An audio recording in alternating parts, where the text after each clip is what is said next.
bienvenue, j'espère que vous allez bien. Je vous retrouve pour un petit tutoriel d'apprentissage, donc une nouvelle leçon tricot. Et là, je vais vous montrer, vous expliquer comment on fait un échantillon. Donc un échantillon, c'est un petit bout de tricot que l'on fait avant de commencer un projet plus gros. Ça permet de visualiser déjà ce que donne le point. Ça permet de visualiser aussi si vous avez la bonne taille d'aiguille. Et aussi, ça vous permet de pouvoir quantifier un nombre de mailles, un nombre de rangs par rapport à un nombre de centimètres. Qui vous aidera après à pouvoir visualiser et dessiner votre projet. Je vais donc vous montrer tout de suite comment ça fonctionne. Pour réaliser l'échantillon, donc on se munit de son fil, du fil choisi, et de l'aiguille de la taille qui correspond au fil. Donc moi c'est un fil 4,5 mm, j'ai choisi de travailler avec des aiguilles 4,5 mm. Donc il est possible que vous ayez à faire plusieurs fois votre échantillon parce que par exemple ça ne vous convient pas, la taille d'aiguille ne vous convient pas, ça fait trop serré ou au contraire c'est trop lâche, donc à vous d'ajuster, c'est pour ça qu'on fait un échantillon aussi. Alors, on va commencer l'échantillon et on va monter les mailles. Donc je passe vite fait parce que si vous avez vraiment besoin d'y aller plus doucement, j'ai préparé une playlist qui s'appelle Premier pas au tricot. Et dedans, vous avez un tutoriel pour apprendre à monter les mailles. Donc différentes méthodes, mais la méthode classique suffira amplement à ce niveau-là. Voilà, donc je mettrai en haut à droite de la vidéo le lien, comme ça, si jamais. De toute façon, vous en aurez aussi peut-être besoin de cette playlist pour le jersey après. Je passerai aussi assez rapidement là-dessus. Donc voilà, donc je vous laisse monter les mailles. Montez-en suffisamment. Il faut que vous ayez en mesurant plus de 10 cm. Là, ce sera approximatif, mais visez plus de 10 cm. Donc moi, je vais en faire à peu près 26-30. Ok, donc je vous laisse continuer à monter les mailles. Mes mailles sont montées, j'en ai monté 30 et ça me fait à peu près, oui j'ai bien 10 cm, voire un peu plus, donc c'est bon parce que de toute façon ça va augmenter un petit peu, donc voilà. Alors, maintenant, eh bien je vais faire du jersey, tout simplement. Donc comme vous l'avez déjà vu dans les leçons précédentes sûrement, ou comme vous le savez déjà, sinon, je vous invite vraiment à aller voir les leçons précédentes, parce que je vais passer assez rapidement dessus. Donc, on va commencer par tricoter un rang à un endroit.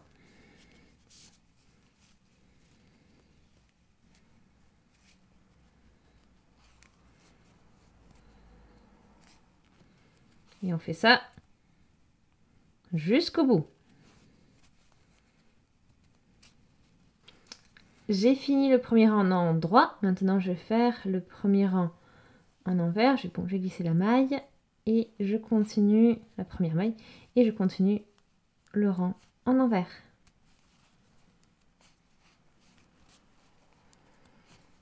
Et voilà ce que vous obtenez une fois que vous avez fait que vous avez fini les deux rangs. Donc on a notre jersey en droit et je vous laisse poursuivre jusqu'à obtenir comme ça, donc jusqu'à obtenir à peu près au moins 10 cm, entre 10 et 15 cm. Ça serait parfait. Donc je vous laisse alterner ces deux rangs, donc un rang envers, un rang droit, un rang droit, un rang vert, pardon, et alterner donc endroit, envers, endroit, envers, endroit, envers, tout le temps. Donc on continue en jersey en droit jusqu'à atteindre 10-15 cm. Je vous laisse poursuivre et je vous retrouve quand j'aurai atteint, moi, mes 10-15 cm. Ok, me voici arrivée à une taille raisonnable d'échantillon. Donc j'ai à peu près... Donc j'ai plus de 10 cm. C'est ça. Donc je vous montre. On est à plus de 10 cm. Et puis pareil en largeur. On est aussi à plus de 10 cm. Donc parfait. On a ça. Maintenant, on va rabattre les mailles. Donc on va clore comme ceci donc l'échantillon. C'est parti, on tricote en endroit sur chaque maille. Donc 1, 2 et je rabats. Donc je vais faire ça donc, tout le long du rang, le but étant de rabattre toutes les mailles.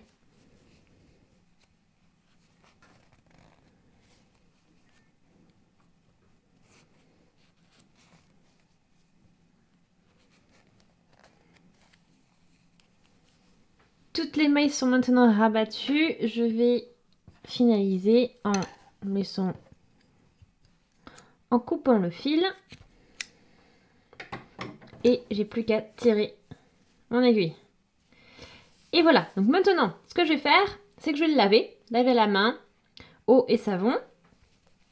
Et ensuite, je reviens vers vous. Alors, en face de moi, j'ai mon échantillon lavé à la main. J'ai aussi, pour le séchage, il ne faut surtout pas trop l'essorer, hein, comme tout projet que vous tricotez, il ne faut pas trop l'essorer. Vous l'enroulez dans une serviette et vous faites en sorte que voilà, la serviette absorbe bien un maximum d'humidité. Et une fois que c'est fait, eh bien, vous allez pouvoir... Là, je suis sur un tapis de mousse, hein. Le but c'est d'avoir un support mou que vous acceptez de percer en fait, hein. Et assez épais parce qu'il ne faut pas que l'aiguille transperce au travers et abîme la table ou quoi que ce soit ce que vous pouvez avoir en dessous. Alors maintenant je vais utiliser des épingles en T comme ceci qu'on utilise pour le blocage. Donc, ce qu'on va faire là, ça s'appelle bloquer le travail.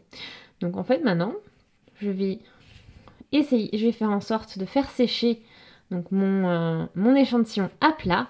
Et pour ça, je vais aussi donc le bloquer. Surtout pour toutes les parties où vous voyez ça s'enroule. Donc là, je vais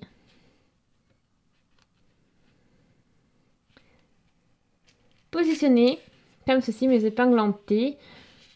Vous pouvez aussi, il y a eu d'autres types d'épingles, enfin des sortes de petits, comme des petites barrettes qui existent aussi. Je peux vous montrer après si vous voulez. Ça aussi, vous pouvez utiliser.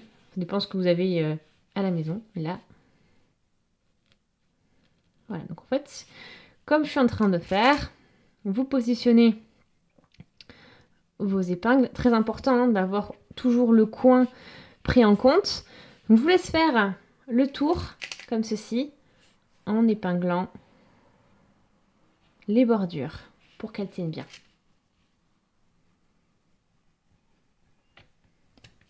Voilà, je vous donne un petit aperçu aussi ce que ça donne par au-dessus. Hein. Alors, j'en ai mis plein, hein, des petites épingles T, vous n'êtes pas obligé d'en mettre autant, mais au moins vous voyez ce que ça donne et ce que vous devez faire. Maintenant, vous n'avez plus qu'à laisser sécher. Ah oui, et pendant que ça sèche, je vous avais promis, je vais vous montrer aussi les autres types d'épingles que j'ai. Donc, c'est ça, les petites brochettes, enfin, les petites broches que j'appelais. Donc, vous avez, j'ai différentes tailles, donc j'avais acheté un kit. Si vous voulez, je peux le mettre aussi dans la description si ça vous intéresse. Un lien vers ce type de kit. Donc voilà, ça c'est vrai que quand vous avez un petit carré, ça va de mettre des petites épingles en T tout autour. Mais quand votre projet devient un petit peu plus gros, vous allez être vraiment content d'avoir ce type de brochette aussi, ces petites de broches. Voilà, donc je vous montre un petit peu ce que vous pouvez aussi trouver comme type d'épingle ou de brochette pour ces kits de blocage. Ok, donc maintenant, je reviens vers vous quand tout est sec. Voilà ce qu'on obtient une fois que votre échantillon a été bloqué et séché. Donc voilà, donc on a passé maintenant l'étape lavage, blocage, séchage et on peut enfin mesurer donc le nombre de mailles et le nombre de rangs qu'il nous faut pour un certain nombre de centimètres. Alors je vais zoomer un petit peu maintenant, comme ça vous allez, on va bien voir. Alors, ici, vous avez maintenant votre échantillon, vous avez vos rangs. Donc les rangs, on les distingue comme ceci. Donc quand vous écartez un peu, vous voyez ces petits V enfin cette tresse en fait. Ces V qui rentrent les uns dans les autres. Donc ça, c'est un rang. Donc ça veut dire que là, je compte 1, 2, 3 rangs. Je vais peut-être utiliser un stylo, comme ça, on visera mieux. Donc là, j'ai un rang, un deuxième, un troisième. Une maille, c'est un V, en fait, ici. Vous voyez, chaque V, en fait, c'est une maille. Donc maintenant, pour calculer, donc vous prenez votre mètre, on va se fixer une mesure. On va dire, allez, je prends 10 cm. Comme ça, les calculs seront plus simples. Allez, on y va. Donc 10 cm, c'est d'ici à ici. Donc je vais fixer ça avec une main. Et avec mon stylo, je vais compter. Donc là, on y va. Une maille, juste ici au niveau du 1, 2, 3, 4, 5, 6, 7, 8, 9, 10, 11, 12, 13, 14, 15, 16, 17, 18, 19, 20 et 21. Donc il me faut 21 mailles pour 10 cm. Donc ça, pour commencer, on a ça maintenant, comme donnée. Je vais maintenant calculer le nombre de rangs pour 10 cm. Alors, maintenant je me positionne. On a 10 cm ici. Donc là, je vais dézoomer un peu parce que tous les 10 cm ne passent pas. Donc là, j'ai mes 10 cm. Et alors, on y va. Donc, je vais vous montrer. Peut-être zoomer un petit peu, comme ça vous voyez mieux au niveau de l'échantillon. Alors, je positionne mon 0 au niveau d'une maille. Donc la maille, hein, vous avez deux possibilités, je ne l'ai pas dit tout à l'heure, mais soit vous prenez le V vers le bas, bon ça c'est la maille de base, soit vous pouvez aussi compter la maille qui fait une pointe vers le haut. Mais après, ça veut dire que toutes les mailles que vous comptez, il faut qu'elles soient avec une pointe vers le haut, comme ceci. Pareil pour si vous choisissez une maille comme ceci, une pointe vers le bas. Après, vous calculez en sorte, quand vous calculez le nombre de mailles, il faut toujours qu'elles aient le V avec la pointe vers le bas. Ok, deux options, mais vraiment à noter quand vous comptez, pour ne pas vous tromper après. Ensuite, alors, le nombre de rangs, je me positionne je vais me positionner à la pointe là, de cette maille, ce sera plus simple, à la pointe vers le haut. Vous pouvez aussi commencer avec la pointe vers le bas, mais là on y va comme ça. Et là, je compte une maille, 2 mailles, 3 mailles, 4 mailles. Donc j'ai en fait compté toutes les mailles qui s'empilent les unes après les autres ici sur 10 cm. Ok, donc là, toutes ces petites mailles qui s'empilent comme ceci. Donc je vous laisse compter, en faisant bien attention de ne pas en oublier, toutes ces mailles qui s'empilent pendant 10 cm. J'obtiens maintenant 29 rangs pour 10 cm. Donc voilà, donc j'ai mes rangs, c'est comme je vous l'indiquais, c'est chaque maille, dès que vous descendez, chaque maille qui est au niveau d'une même ligne, comme ceci, ça représente un rang. Donc au final, pour un carré de 10 par 10 cm, j'ai 21 mailles et 29 rangs. Voilà donc comment réaliser un échantillon et comment sélectionner les données, récolter les données de cet échantillon pour pouvoir ensuite poursuivre votre projet. Un échantillon, bien sûr, c'est aussi très intéressant à faire, comme je l'ai dit, pour voir si la taille d'aiguille est la bonne. C'est-à-dire que si vous trouvez que c'est trop compact ou au contraire trop lâche, eh bien, ça veut dire qu'il va falloir changer de taille d'aiguille. Mieux vaut s'en apercevoir quand vous faites un petit échantillon comme ceci, que une fois que vous avez terminé ou bien avancé dans votre projet et que vous réalisez que ça ne vous convient pas. D'accord? Donc vraiment, étape très importante avant de commencer tout projet.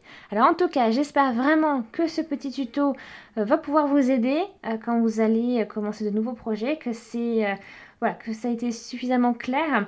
Je vous invite vraiment à aimer la vidéo si c'est le cas, partagez aussi ce tutoriel si jamais vous pensez que quelqu'un d'autre pourrait en avoir besoin. Et voilà, et je vous invite également à laisser des commentaires, voilà, posez vos questions si vous en avez.